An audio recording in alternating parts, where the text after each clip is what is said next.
Violence against women and girls continues to exist around the world. Data from the United Nations show an estimated 1 in 3 women is affected by this over the last decade.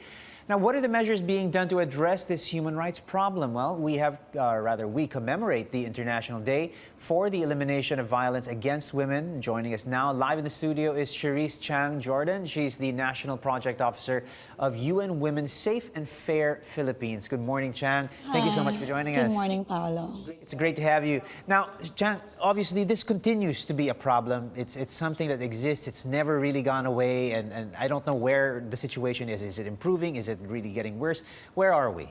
Unfortunately, Paolo, the number is still the same.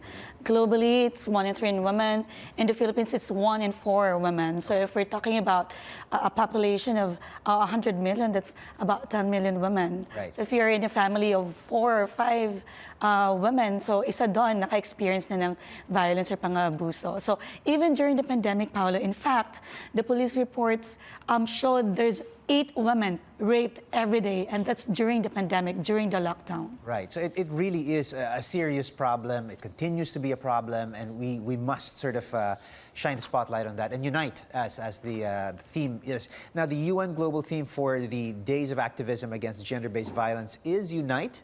This is activism to end violence against women and girls. Obviously, we need to come together to really sort of put the focus on this, amplify the message. Part of the problem, I think, is not only the problem itself, but we continue to victim blame. We continue to, put the onus of blame on the victims. Victim blaming, victim shaming, the embarrassment of reporting incidents like this add insult to injury. Of course. Indeed, that's why the Unite campaign of the UN, and also in the Philippines, we have that 18-day campaign, is really to challenge and to change the norm. No? Unfortunately, normal na sa atin na when women come forward, the victim blaming and what we call the martyrs culture, we don't have a culture where women and girls would feel safe to report or to tell their stories. In fact, what we're doing in the Safe and Fair program, which is supported by the European Union and the UN Spotlight Initiative to eliminate violence against women and girls, we're really hoping to change the behavior and to increase the help-seeking behaviors of women and girls. And for us to do that is really to make sure that, violence against women, pang-abuso ng kababaihan, is seen as a problem of the whole society, and every person has a role to play to put an end, finally, para wala ng babae o mga batang babae na naabuso, Paolo. Right, and they have to feel safe talking about this, reporting this, and feel safe that something will, in fact, some good will come from reporting these incidents and not feel the burden of carrying it with them. Now, you guys at Safe and Fair Philippines put the spotlight on protecting Filipino migrant workers through your Babaeng Biyahero campaign. This is obviously another thing that we need to be really sort of vigilant on. A lot of violence against women, particularly our OFWs. Of course, yes. We put the spotlight on violence, but also including those, our women, our OFWs, especially those who are on site or in destination countries. Right. But we also say, Paolo, that it's a continuum. Ibig sabihin, bago pa sila umalis, maaaring nakaranas na sila ng mga iba't ibang forma ng pang-aabuso. Okay. Babaeng Biyahero is a campaign created to put also women at the front lines of their stories. Babae, biyahe, it's their journey. And hero, they are the main protagonists. Sila ang bida ng kanilang mga kwento.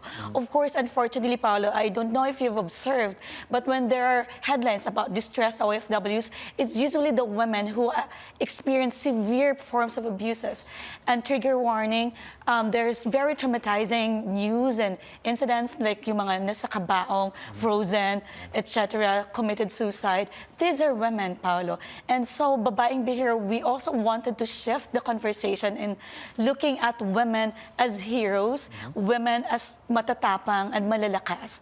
Yes, we will see them in tears, but it's also a testament to their strength, to their bravery in really surviving all these struggles, all these traumatizing events in their lives. Right. It's a double meaning in that sense. Biyahero, biyahe, the journey of being a victim to being somebody who can overcome these Yes. things, right? Now, we understand that you've held several activities in the run-up to today, the International Day for the Elimination of Violence Against Women, but I understand you have an event later. Is that correct? What's Yes, going yes. to be happening? We're excited to have this media event, and the women, our survivors, have been training for it. We had a series of storytelling and public speaking workshops. We have to remind ourselves, Paula, that these are women, as I am, no, a woman myself, who have experienced very traumatic incidents in their lives. And so, how do you speak? How do you tell your story? How do you tell the truth, your truth, Right. when you have trauma that you're coping with? So, ang pinapaalala natin sa kanila, always, it's okay to cry.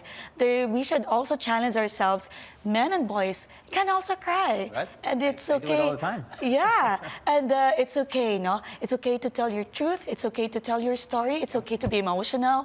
And so later, we're very happy that we will have our allies like you in the media who will help also amplify this, parang spread the story of our women. Importantly, also is to what support do they need? Let's hear it from them. So we're also calling for our policymakers to hear them, to hear their voices, and also the public, their families, their neighbors, the community, to stop, again, as you said, victim blaming, and to be a support system for them, Right. you know, to nurture this culture of belief. Pag may nagsalita, may nagsabi sa'yo, we hope that what they will hear from you is to say, we believe you, and you are not alone. Right, and much of that actually can start in the family. Coming from a family of women myself, we should be starting that kind of attitude from the family and change the ongoing attitude. Well, we want to say thank you once again for joining us. We do hope that we help continue to spread this important message. That was Chang Jordan from the UN Women's Safe and Fair Philippines. Chang, thank you so much.